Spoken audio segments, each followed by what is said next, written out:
some area guys that you I know you are, but you should be tremendously proud of.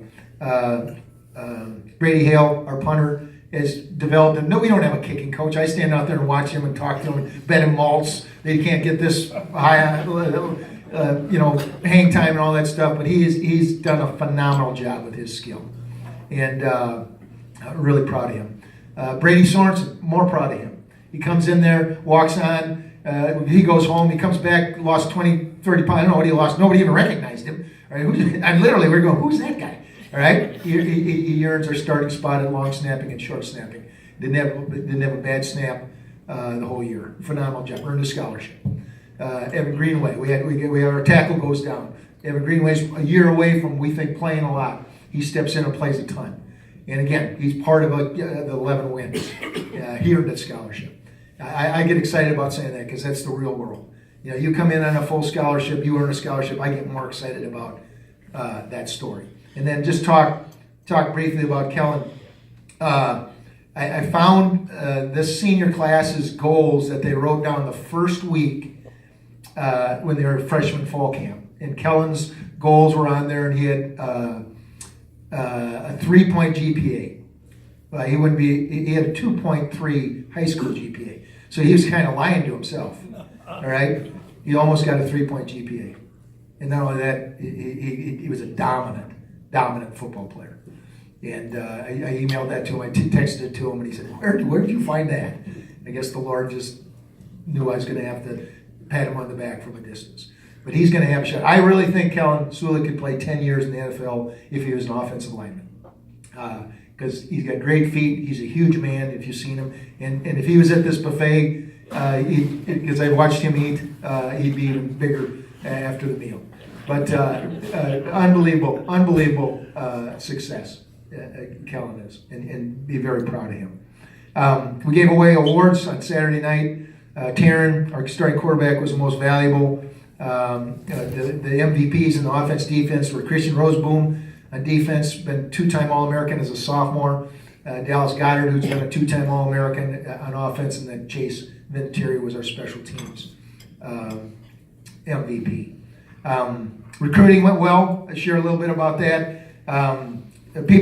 We had 32 guys on our list, and only 11 of them have scholarship tenders. And so our coaches did an unbelievable job of convincing guys like the Bradys and the Evans to come to school at South Dakota State and pursue their dream and earn a scholarship. And we've had a great history of that. Right now we have 18 guys on the team. In fact, we gave 4 new guys scholarships. Instead of going out and recruiting 4 more guys in this new class, we gave the guys on our team.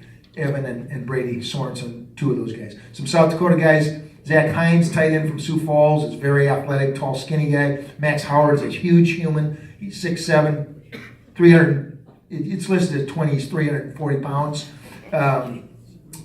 Mason McCormick, offensive lineman from Roosevelt, is tailor-made. He can come in and play next year. He's got a huge. He's 300 pounds right now. High school senior, was going to leave school in December and come to us, come be part of spring ball, which a lot of guys do. He could be graduated.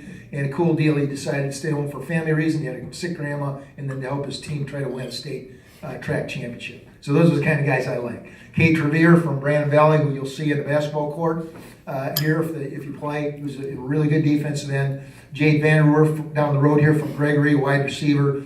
And then the real get, I think, they're all great. But Jaden Yankee and Jackson Yankee, the twins from Madison, if you followed sports, they've had unbelievable careers. And they're multi-sport. They hardly ever lift. And so when they focus on football, I think they could start at multiple positions. They're both coming in as wide receivers. A couple neat stories. Caleb Sanders, one of our defensive linemen, he did sign a scholarship tender. He just won the heavyweight wrestling championship in the bigger schools in Iowa. Iowa wrestling's a big deal. And so he's an ornery son of a gun. Blake Coons, one of our tight end signees from Germantown, Wisconsin, played 1 year of football. We offered him a scholarship. He was going to be a baseball player in college. He's 6'5", 240, runs like a deer, bigger than Dallas Goddard when he came in. Not quite as athletic, but very athletic, and played and literally. Now he may be a bust because of the grind, but if he hits the ground running and he buys into the weight program, the sky's the limit. And then Jabari Gibbs, our quarterback signee from Chicago, is part of the only public school system that's ever won a state championship in the Illinois out of the Chicago public school system. They won as a sophomore. He's on the team. They won as a senior. Finished second. Great leader. And neat story. He's been homeless. He's been offered Division I FBS scholarships in the MAC, and he committed to us. So can't wait to. He's a dual purpose run and pass like our starting quarterback is right now. So excited about all those guys. 32 total. And then the last thing I'll share, and this came out, so maybe you read this, but the Missouri Valley Football Conference gives out academic awards. At this point, they go back to the spring and look at your GPAs, and they give out what's called the President's Award, which is the top award. They got to be 3.5, got to be in their last 2 years or last year, I think, 18 credits away from graduating. So really hard to get into. 10 teams in the Missouri Valley, 28 guys were named to the President's Council and Academic Award. We had 25% of them. We had 7 of them. And so, again, we've won the academic trophy. Every year we've been in the Missouri Valley. Again, our guys do it in the classroom, on the field, and in the community and in the region by serving. And then the better number, honestly, is if you have a 3-point or higher, you're just listed as an honor roll person. On our football team, we had 76 guys that had a 3-point or higher. And it isn't me tutoring them, it isn't our coaches tutoring them, it's recruiting good student athletes and putting them into an environment where academics are important, and then they raise each other. And that's phenomenal. If Justin Sell was here, he would say that's unheard of to have that type of, and that's our expectation at South Dakota State. So blessed by a bunch of great student athletes, great coaches. We haven't lost a coach yet, so this will be the first year in a long time if we're able to hang on to our coaches. Excuse me. But we'll see. There's some people sniffing around in our program and calling our guys. So